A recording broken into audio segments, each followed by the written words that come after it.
السلام علیکم دوستو مولانا عبدالحنان صدیقی صاحب کا بیان لے کر کے آیا ہوں۔ بہت تڑپا دینے والا بیان ہے، غور سے سنیں، انشاءاللہ ایمان کو فائدہ پہنچے گا، ایمان تازہ ہوگا۔ کتنے لوگ ہسپتال میں پڑے ہیں، او میرے بابو تم رمضان کا انتظار کرتے ہو کہ رمضان المبارک کا مہینہ آئے گا، اس وقت زکوٰۃ تقسیم کریں گے۔ کتنے لوگ ہسپتال کے اندر پڑے ہیں، ڈاکٹر کہتا ہے پیسے ٹیسٹ کے ہیں تو آگے ہاتھ کر تیرا خون نکالے، ورنہ کسی کو بلا، جاؤ رات کی تنہائی میں چلے جاؤ، اکیلے چلے جاؤ ایسے مریض کے پاس جس کے سرہانے دوائی نہ رکھی ہو، اسے جا کے پوچھو کیا بات ہے، موٹے موٹے آنسوؤں سے رو کے دکھائے گا۔ ایسا وقت آ گیا کہ اب بہن بھائیوں نے فون سننے سے انکار کر دیا، اب مجھے اللہ کا سہارا۔ اور زکوٰۃ دینے والے ایسے مریض کی پرچی لے لے، چپکے سے لا کے دوائی رکھ دے، رب ذوالجلال کی قسم ہے تو نے اسے موت کے وقت دوا دے دی، اللہ تجھے موت کے وقت زمزم کی برکت سے کلمہ نصیب فرمائے گا۔ جاؤ کبھی ہسپتالوں میں چلے جایا کرو، ایسے مریض سے پوچھو کتنے دن سے یہاں پڑا ہے، کہے گا اسپتال کا بل چڑھ رہا ہے، کوئی دینے والا نہیں ہے، اپنی زکوٰۃ میں سے ایسے کا بل ادا کر دے۔ یقین جان موت ایسے آئے گی جیسے آٹے سے بال نکال لیا جاتا ہے، جب دو انگلیوں سے آٹے سے بال نکلتا ہے آٹا نہیں ہلتا۔ یقین جان موت اتنے آرام سے آئے گی، تیرے جسم کو حرکت نہیں آئے گی۔ آواز دینے والا آواز دے کے کہے گا یا ایتھا النفس المطمئنہ ارجعی الی ربک راضیۃ مرضیہ۔ یقین جانو پچھلے دنوں میں ٹیکسلا کے اندر بیان کر رہا تھا، مولانا عبدالغفور صاحب نقشبندی، حضرت خواجہ خواجگال حضرت خان محمد صاحب کے خلیفہ جو اس وقت بیعت کرا رہے ہیں، بستر پہ پڑے 30-35 کلو کا وزن ہے، چرپائی پہ ایسے جیسے نظر نہیں آ رہا، سفید رنگ کا گو تکیا، سفید رنگ کا لباس، سفید رنگ کی چادر ہے، سفید رنگ کی ٹوپی، رضائی کے اندر کانپ رہا ہے، پانی کا مٹکا پڑا، پلاسٹک کا لوٹا پڑا، پاس سرہانے مصلی پڑا۔ مفتی حسن صاحب مل کے گئے، 1:45 بجے میں ملنے کے لیے گیا، میرا ہاتھ پکڑ کے کہنے لگے مولانا دنیا کی کامیابی کوئی کامیابی نہیں ہے، کامیابی تو وہ کہ موت کے وقت ایمان موجود ہو، کامیابی وہ ہے موت کے وقت کلمہ طیبہ زبان پر آ جائے، کامیابی وہ کہ موت کے وقت خاتمہ ایمان پر ہو جائے، یہ کامیابی ہے۔ جب تک ایسی کامیابی نہیں ملتی مولانا فکر کرو کوئی پتہ نہیں آنے والا کل کیسا ہوگا۔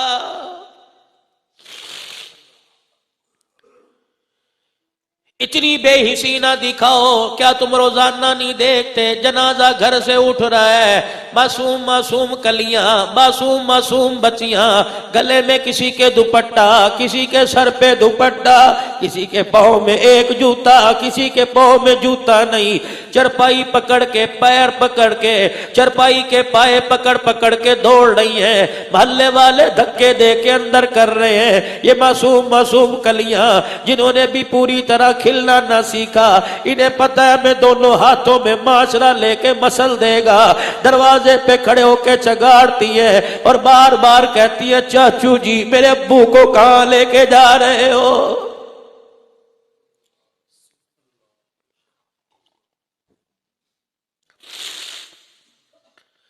کہاں لے کے جا رہے ہو میرے ابو کو بتاؤ تو صحیح۔ یقین جانو جب جنازہ پڑھنے کے بعد تدفین کے بعد ورثاء گھر آتے ہیں، ایک عورت کے ارد گرد 2-4 بچوں کو جمع دیکھتے ہیں، اور میرے بابو کوئی چاولوں میں بوٹی پہ لڑ رہا ہے، کوئی چائے میں میٹھے پہ لڑ رہا ہے، کوئی کہتا ہے پکانے والے روٹی پکا لیتے چاول کیوں پکائے ہیں، انہیں پتہ نہیں ہم شوگر کے مریض ہیں، تجھے شوگر کی پڑی، سہاگن کا سہاگ اجڑ گیا، یتیم ماں کا دوپٹہ پکڑ کے کھینچ رہے ہیں، کہہ رہے امی جی ابو کہاں چلے گئے، نہ چرپائی نظر آئی نہ چرپائی والا نظر آیا ہے۔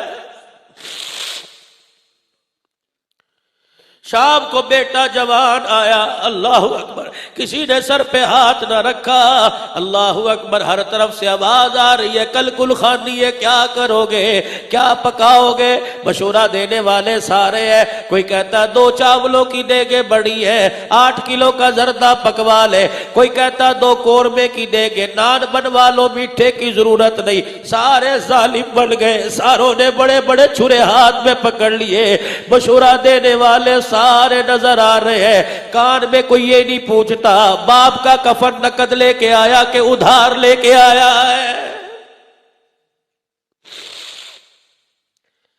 وہ گبرو جوان ماں کے پاس آ کر بیٹھ کر رونے لگ گیا، اماں کبھی اسے چپ کرا رہی ہے، کبھی اسے چپ کرا رہی ہے، کبھی اسے چپ کرا رہی ہے۔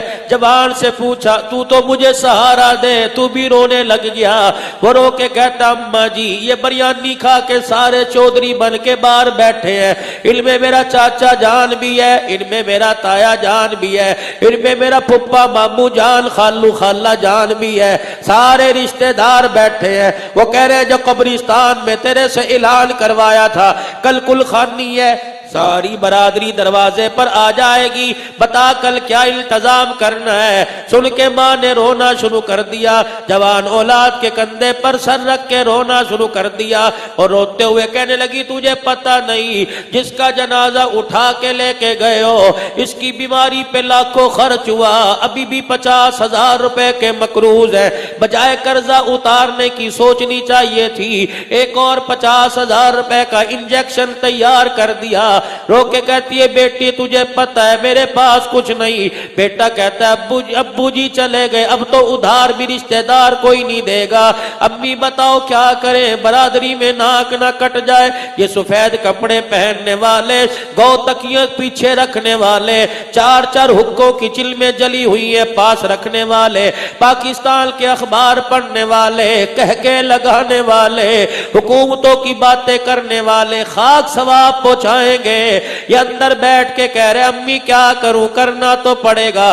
امی جی نے چپکے سے کہہ دیا سامنے الماری میں چلا جا، چھوٹی سی چابی پڑی ہے، بکسے میں تو تالا لگا ہوا ہے، اس تالے کو چابی لگا کے بکسا کھول لے، ایک دوپٹے کے اندر 2 بالیاں، ایک سونے کی انگوٹھی پڑی ہے۔ اماں جی یہ کس کی ہے؟ کہ جب تیرا باپ صحت مند تھا تیری بہن کے لیے اس نے بنائے تھے، اب باپ ہی نہ رہا ہم نے کیا کرنا ہے، برادری ہمیں لان تان کرے گی، جا جا کے انہیں بیچ، باپ کی کل خانی کر۔ اور ظالموں جب بیٹیوں کے زیور بکے اور باپ کی کل خانیاں ہونے لگے، تمہیں کیا پتا جب بیٹے اپنی آبرو برقرار رکھنے کے لیے قرضے لے کے کل خانیاں کرے، تجھے 50,000 روپے کا ٹیکہ اور لگائے، سمجھو دنیا سے رحم اٹھ گیا۔ کاش یہ ساری برادری، کاش یہ سیٹلائٹ ٹون والے، کاش یہ اہل علاقہ والے سارے شام کو اکٹھے ہو جاتے۔ میں 500 روپے کی بات نہیں کرتا، 100 روپیہ اکٹھا کرتے، 500 آدمی 50,000 روپے اکٹھا کرتے، 10 راشن کی تھیلیاں بناتے، بیوہ کے گھر لے جاتے اور کہتے تیرا گھر والا تو چلا گیا، بھائی تیرے موجود ہے، یہ 10 راشن کی تھیلیاں ہر مہینے ایک استعمال کر، جب 10 ختم ہو جائے گی اللہ اور التزام کر دے گا۔ یقین جانو کل خانی پر زرد پلاؤ کھانے والے ایک مرتبہ دعا کر کے جاتے، یہ 10 راشن کی تھیلیاں استعمال کرنے والے ہر مہینے ہر دل میں 3 مرتبہ کھاتے، یتیموں کے پیٹ میں روٹی جاتی، اتڑیاں تھرتی، عرش عظیم پر خود بخود دعا پیٹ سے نکل کر پہنچ جاتی۔ کیوں عقلیں مردار ہو گئیں؟ کیوں تم نے عقل سے کام لینا چھوڑ دیا؟ خدا کے واسطے اب دیکھو، ایک بیٹی اوپر بیٹھی رو رہی ہے، ایک بہن بیٹھی رو رہی ہے، کہاں چلا گیا بھائی، کہاں چلا گیا باپ؟ کوئی بھائی سر پر ہاتھ پھیرنے والا نہیں، اکلوتی بیٹی چھوڑ کے چلا گیا۔ یقین جانو تمہیں تو آج احمد قادری 2 مہینے بعد یاد آیا، پھر احمد قادری داستان بن جائے گا، پھر علامہ احمد قادری کاغذوں میں آئے گا، بہانہ مجلوں میں چھپے گا، بہانہ رسالوں میں چھپے گا، اس کے بعد رسالے والے بھی چھاپنا چھوڑ دیں گے۔ آج اشتہار کے اندر بیان احمد قادری قادری لکھا ہوا ہے، کل اشتہار تو ہوں گے، یہ نام کوئی نہ ہوگا۔ تمہیں تو آج چھوڑ کے گیا، یتیم کو تو ہر روز ہر پل میں باپ یاد آئے گا، ہر روز باپ کو یاد کر کے روئے گی۔ خدا کے واسطے ایسا کام کر جاؤ جو بہن کے کام آ جائے، ایسا کام کر جاؤ جو یتیم بچی کے کام آ جائے۔ اللہ کی قسم میں ان کے گھریلو معاملات کو جانتا ہوں۔ یہ اس بہن جو اوپر بیٹھی، مجھے نہیں پتا کہاں بیٹھی ہے، اس نے اپنے بھائی کا ساتھ نہ چھوڑا۔ جھولیاں پھیلا کے اللہ سے ایسی بہن مانگو جو موت تک بھائیوں کا ساتھ نبھائے۔ میں کل کے آگے گفتگو کر رہا ہوں، یقین جانو مجھے خود رونا آ رہا ہے۔ بہن کی شادی کر دی، جہیز دے دیا، کہا جی اب تیرا ہمارا کھاتا بند، باپ نے جو دے دیا سو دے دیا، اب تیرا میرا تعلق کوئی نہیں۔ کتنی بہنوں کو دیکھا کہ عید کے کپڑے نہیں پہنتی، اللہ اکبر، پوچھا کیوں نہیں پہنے، کہتے بھائیوں نے بھیجا کوئی نہیں۔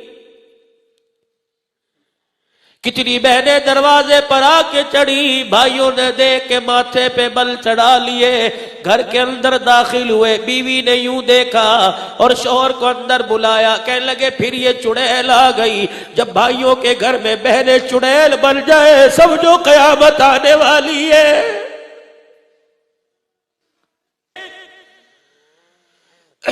شادی شدہ لوگوں نسخہ بتلاؤ۔